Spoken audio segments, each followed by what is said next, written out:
Saudi Qatar അതിവേഗ electric train പദ്ധതിയുടെ കരാറിന് അംഗീകാരം. സൗദി മന്ത്രിസഭാ യോഗത്തിലാണ് തീരുമാനം. പദ്ധതി നടപ്പാക്കുന്നതോടെ റിയാദിൽ നിന്നും 2 മണിക്കൂർ കൊണ്ട് ഖത്തർ തലസ്ഥാനമായ ദോഹയിലെത്താം. 6 വർഷത്തിനുള്ളിൽ പദ്ധതി പൂർത്തിയാക്കാനാണ് തീരുമാനം. റിയാദ് ദോഹ അതിവേഗ ഇലക്ട്രിക് ട്രെയിൻ പദ്ധതിയുടെ കരാറിനാണ് അംഗീകാരം. മന്ത്രിസഭാ യോഗത്തിലാണ് കരാറിനുള്ള അനുമതി. പദ്ധതി നടപ്പാകുന്നതോടെ ഇരു രാജ്യങ്ങളും തമ്മിലുള്ള ദൂരം 2 മണിക്കൂറായി കുറയും. നേരത്തെ റിയാദിൽ നടന്ന ഏകോപന സമിതി യോഗത്തിന്റെ ഭാഗമായി ഇരു രാജ്യങ്ങളിലെ ഗതാഗത മന്ത്രിമാർ കരാറിൽ ഒപ്പുവച്ചിരുന്നു. ഇതിനാണിപ്പോൾ മന്ത്രിസഭ അംഗീകാരം നൽകിയത്. 785 കിലോമീറ്റർ നീളുന്നതായിരിക്കും പാത.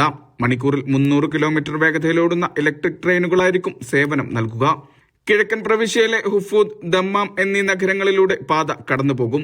റിയാദ്, ദമ്മാം വിമാനത്താവളങ്ങളെയും ബന്ധിപ്പിക്കും. പ്രതിവർഷം 1 കോടിയിലധികം യാത്രക്കാർക്ക് പദ്ധതി ഗുണം ചെയ്യുമെന്നാണ് പ്രതീക്ഷിക്കുന്നത്. 30,000-ത്തിലധികം പുതിയ തൊഴിലവസരങ്ങളും പദ്ധതി സൃഷ്ടിക്കും.